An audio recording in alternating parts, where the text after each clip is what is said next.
आज हम स्विच और आइसोलेटर्स जो हमारे पावर सिस्टम्स का टॉपिक है। इसके जितने भी क्वेश्चन हैं अभी तक पूछे गए हैं यूथ कंपटीशन में, जितने क्वेश्चन हैं अलग अलग एग्जामों में पूछे गए हैं, पीएससी में या अलग अलग स्टेट गवर्नमेंट जेई में पूछे गए हैं। उन सभी क्वेश्चन को हम हल करेंगे। ठीक है। तो फर्स्ट क्वेश्चन को हम स्टार्ट करते हैं। नाइफ स्विच बनाने के लिए किस पदार्थ का इस्तेमाल करते हैं? तो जो material use for making knife switch. ठीक है। तो इसके लिए हम ब्रास का यूज करते हैं, जो पीतल रहता है उसका हम यूज करते हैं नाइफ स्विच बनाने के लिए। ठीक है।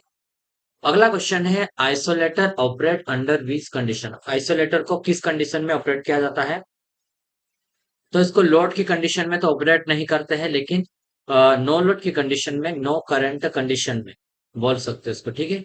तो सी वाला राइट आंसर रहेगा। जो आइसोलेटर रहता है करंट, नो करंट कंडीशन पर कार्य करता है और लोड स्थिति में ब्रेक नहीं किया जाता। बिना भार की स्थिति में परिपथ को ब्रेक करने का कार्य करता है। ठीक है। नेक्स्ट क्वेश्चन है, the operates used for switching, controlling and protecting the electric circuit and equipment. क्या है? क्या बोला है इसमें? किसी बिजली सर्किट में उपकरण को स्विचिंग, नियंत्रण और सुरक्षा के लिए इस्तेमाल किया जाने वाला उपकरण को किस नाम से जाना जाता है?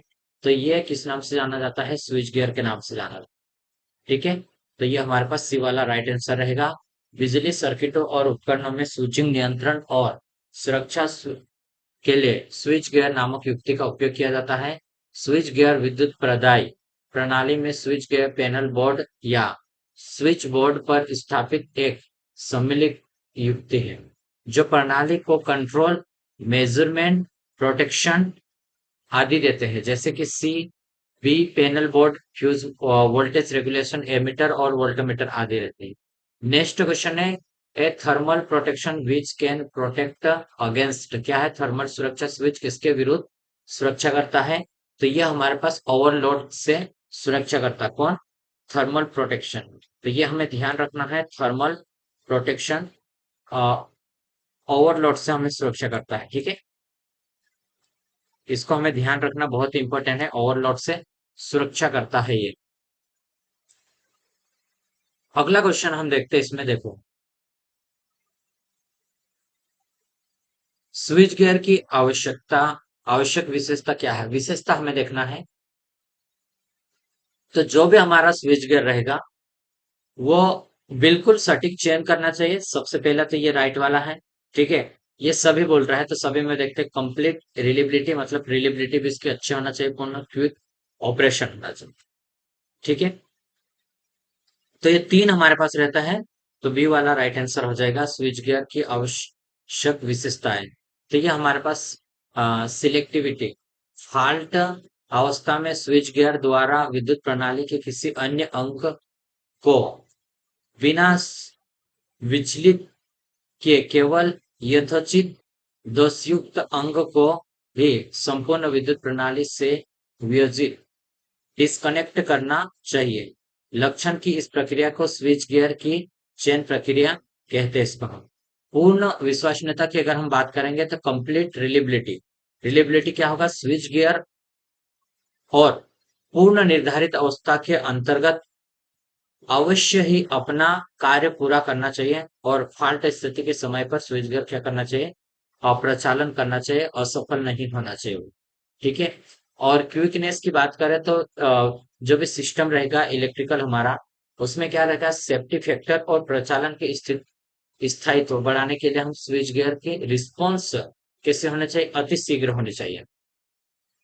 ठीक है। और शीघ्रता सेंसिटिविटी की अगर बात करते हैं हम, स्विच गियर को निम्न दोषी धारा प्रारंभिक मान पर ही प्रचालित होकर विद्युत प्रणाली को और स्वास्थ्य भाग को ब्रेक कर देना चाहिए। मतलब जैसे कम लो फॉल्ट करंट की कंडीशन में ही ऑपरेट हो जाना चाहिए। नेक्स्ट क्वेश्चन है, स्विचिंग सर्ज। इस स्विचिंग सर्ज क्या है? तो ये एक शॉर्ट, मतलब बहुत कम समय के लिए एक ट्रेंजेंट वोल्टेज देता है, ये शॉर्ट ड्यूरेशन ट्रेंजेंट वोल्टेज। ठीक है। नेक्स्ट क्वेश्चन की अगर हम बात करते हैं, इसमें एक कॉन्टेक्ट कोयल को 220 वोल्ट डीसी के लिए डिजाइन किया गया है, क्या होगा यदि इसे 220 वोल्ट एसी के साथ जोड़ दिया जाए। ठीक है, तो यहाँ पर हमें देखना है भाई कि अगर हम डीसी के लिए डिजाइन किया है कॉन्टेक्ट कॉइल को, लेकिन उसमें एसी सप्लाई से जोड़ दिया तो क्या होगा, बहुत ज्यादा करंट प्रवाहित होगा और नष्ट हो जाएगा, नहीं, बहुत कम करंट प्रवाहित होगा और कॉन्टेक्ट प्रचालन अधिक समय तक निश्चित नहीं होगा।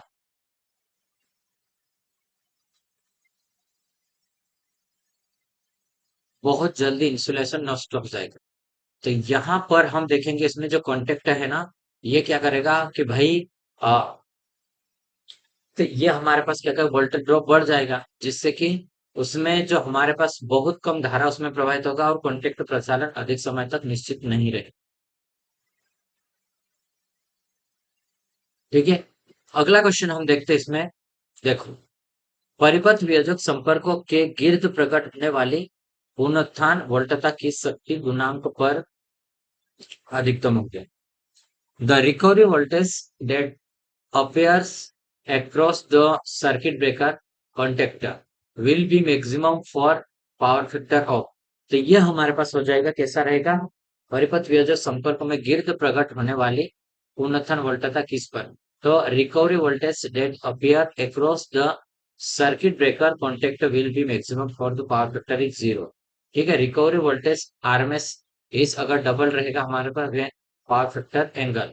ठीक है, तो recovery voltage RMS will be maximum for, जो हमारे पास रहेगा power factor zero. Next question हमारे पास इसका है, if a circuit has to switch between two power source then which type of switch is required। यदि एक सर्किट को दो पावर स्रोत के बीच स्विच करना है तो किस प्रकार की स्विचिंग की आवश्यकता होगी। ठीक है, दो, तो इसमें होगा डबल पोल डबल थ्रो। क्या है, इसमें एक सर्किट में दो स्रोत के बीच में स्विच करना है तो दो पोल दो थ्रो स्विच का हम यूज करते थे, ये वाला है हमारे पास। ठीक है, ए ए बी सी और ई। ठीक है, इसको ध्यान रखना हमें कि पावर सप्लाई देंगे तो ये वाला हमारे पास जो स्विच रहेगा, स्विच डबल पर डबल थ्रो रहेगा। यह स्विच सिंगल पर सिंगल थ्रो स्विच के बराबर होता है, दो मतलब सिंगल फॉल सिंगल स्विच के बराबर होगा। इसका मतलब यह है कि अलग अलग सर्किट, प्रत्येक सर्किट के दो इनपुट को दो आउटपुट में से एक से जोड़ना स्विच पोजीशन तरीके की संख्या को नियंत्रित करती है और दो संपर्कों में से प्रत्येक संपर्क को राउंडेड किया जा सकता है। नेक्स्ट क्वेश्चन है हमारे पास। देखो, नेक्स्ट क्वेश्चन क्या है, निम्नलिखित में से क्या स्विच गियर का उपकरण नहीं है। तो ये हमारे पास हो जाएगा ट्रांजेंट। ट्रांजेंट स्विच गियर का उपकरण नहीं है। ठीक है, यह एक इलेक्ट्रॉनिक डिवाइस है, इसका उपयोग एप्लीकेशन मॉड्यूलेशन के लिए और ऑसिलेशन पैदा करने के लिए हम करते हैं इसका। ठीक है, निम्न में से क्या स्विच गियर का उपकरण नहीं है, ये पूछा है। ट्रांजेंट स्विच गियर का उपकरण नहीं है, ये एक इलेक्ट्रॉनिक डिवाइस में इसका यूज करते हैं हम और एप्लीकेशन मॉड्यूलेशन के लिए हम इसका यूज करेंगे। Outdoor switch gear is generally use for voltage below. तो जो आउटडोर रहता है तो ये हमारे पास 66 केवी तक हम आउटडोर का हम यूज कर सकते हैं। ठीक है, 66 केवी हमारे पास रहेगा। आमतौर पर जो आउटडोर स्विच गियर रहता है 66 केवी से ज्यादा वोल्टता के लिए उपयोग किया जाता है। ठीक है, विद्युत प्रदाय प्रणाली में switch gear panel board switch board पर प्रतिस्थापित एक सम्मिलित युक्ति है जो प्रणाली को नियंत्रित और नियमन मापन तथा संरक्षण प्रदान करते हैं।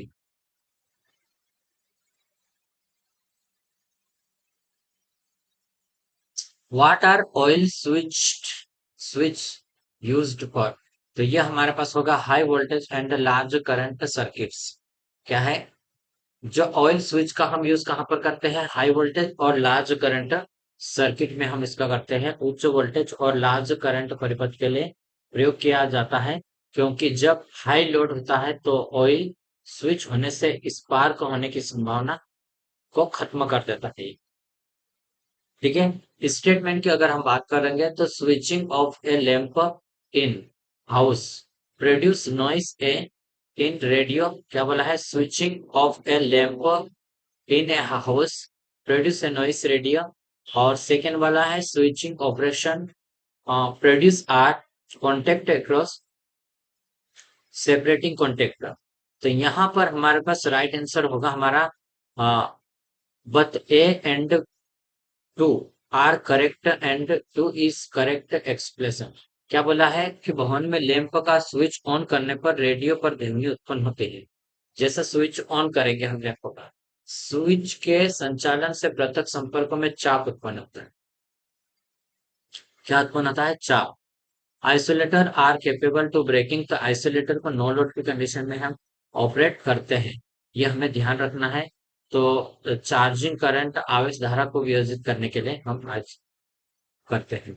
नेक्स्ट है electronic switching are becoming more and more popular because. क्या है? इलेक्ट्रॉनिक स्विचिंग आधिकारिक लोकप्रिय होते जा रहे हैं। तो ये हमारे पास नॉइसलेस होने के कारण इलेक्ट्रॉनिक और लॉन्ग लाइफ रहते, स्मॉल साइज रहता है, वेट भी उसका कम रहता है। इस कारण से जो इलेक्ट्रॉनिक स्विच गियर का हम अभी ज्यादा यूज करते हैं। ठीक है। Current rating in not necessary in the case of. तो ये हमारे पास रहेगा आइसोलेटर में कोई भी करंट रेटिंग नहीं होती है। ठीक है। तो ये थे हमारे पास आइसोलेटर के क्वेश्चन। अब हम फ्यूज से क्वेश्चन को करेंगे। ठीक है। इसके फ्यूज के क्वेश्चन को करेंगे, जितने भी रहेंगे टोटल इन क्वेश्चन को हम करेंगे।